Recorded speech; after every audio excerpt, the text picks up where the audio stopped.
Kezoliman atau zolim atau aniaya berasal dari bahasa Arab al-zulm yang menurut Al-Jurjan dalam kitab Al-Ta'rifat berarti meletakkan sesuatu bukan pada tempatnya. Sedangkan zolim menurut terminologi Islam, kata beliau adalah suatu ungkapan tentang tindakan yang menyimpan kebenaran kepada kebatilan. Menurut pendapat lain, kezoliman adalah menggunakan milik orang lain atau tindakan melampaui batas.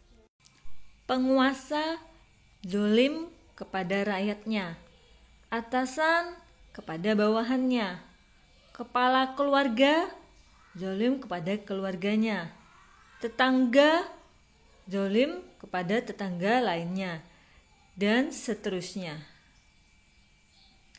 Padahal ancaman bagi orang yang zolim sangat berat, baik dunia dan terlebih lagi akhirat.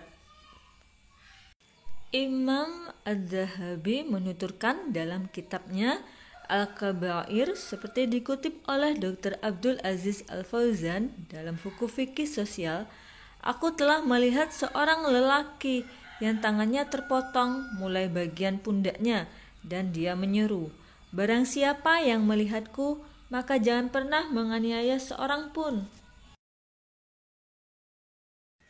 Dahulu aku adalah orang yang sering berbuat zalim. Pada suatu hari, aku melihat seorang nelayan yang mendapatkan ikan yang sangat besar, dan aku pun tertarik akan ikan tersebut. Kemudian, aku datang kepadanya dan berkata, "Berikanlah ikan itu kepadaku." Dia menjawab, "Aku tidak akan memberikannya kepadamu.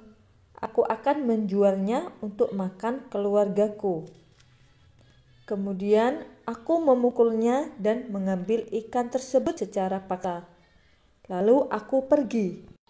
Ketika aku berjalan membawa ikan rampasan, ikan itu menggigit ibu jari tanganku dengan gigitan yang sangat kuat. Ketika aku sampai ke rumah, aku lemparkan ikan itu. Ibu jariku terasa sangat sakit, sampai aku tidak dapat tidur. Tangan pun menjadi bengkak. Ketika tiba waktu pagi, aku pergi kepada seorang dokter. Kemudian ia berkata, "Racun gigitan ini mulai merambat. Potonglah tanganmu." Aku pun memotongnya, tetapi rasa sakit masih menjalar, bahkan semakin kuat. Hingga akhirnya kupotong sampai siku. Tetapi tetap saja rasa sakit itu makin menjadi. Kemudian orang-orang bertanya, apa yang menyebabkanku mengalami hal ini? Lalu aku ceritakan kisah ikan tadi. Mereka berkata kepadaku, "Seandainya engkau meminta maaf kepada orang yang punya ikan ketika rasa sakit pertama menimpamu dan meminta keikhlasannya, niscaya engkau tidak akan memotong satu bagian pun dari anggota tubuhmu. Pergilah sekarang kepadanya dan mintalah keikhlasannya sebelum sakit itu menjalar ke seluruh tubuhmu." Aku mencarinya dan bertemu. Aku langsung tersungkur di kakinya, mencium, lalu menangis dan mengatakan kepadanya, "Wahai Tuhan, demi Allah, ampunilah diriku." Kemudian aku bertanya kepadanya, "Apakah engkau mendoakan buruk atasku akibat ikan yang telah aku ambil?" Dia menjawab, "Ya, aku berdoa, ya Allah, dia telah menganiayaku dengan kekuatannya. Maka tunjukkanlah kekuasaanmu dalam hal itu." Lalu aku berkata, "Wahai Tuhan, Allah telah menunjukkan kekuasaannya terhadap diriku, dan aku bertaubat kepada Allah Subhanahu wa Ta'ala." 3 macam bentuk kezaliman yang dilakukan manusia. Yang ke-1, kezaliman menyekutukan Allah. Allah tidak akan mengampuni pelakunya, yaitu kezaliman yang dilakukan manusia kepada Allah dengan menyekutukannya, atau yang kita sering sebut syirik. Yang kedua adalah kezaliman kepada diri sendiri. Allah akan mengampuni kezaliman manusia pada dirinya sendiri.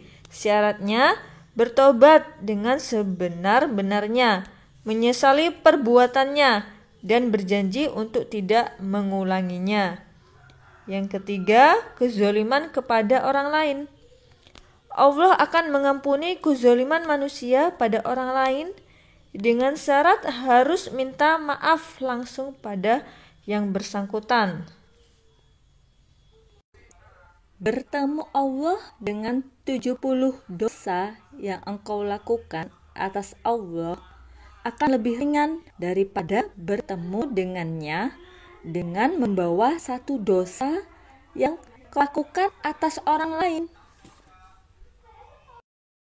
Rasulullah bersabda, barang siapa melongok rumah suatu kaum dengan tanpa izin mereka, maka halal bagi mereka mencongkel mata orang tersebut. Hadis riwayat Muslim. Hadis berikutnya, barang siapa mengambil sejengkal tanah secara zalim, maka Allah akan menghimpitnya dengan 7 lapis tanah atau bumi. Hadis riwayat Muslim. Jadi berhati-hatilah, karena kadang zalim itu tak terasa. Sesuai hadis riwayat Ahmad, jagalah diri kalian dari perbuatan zalim, karena sesungguhnya kezaliman itu akan menjadi kegelapan pada hari kiamat.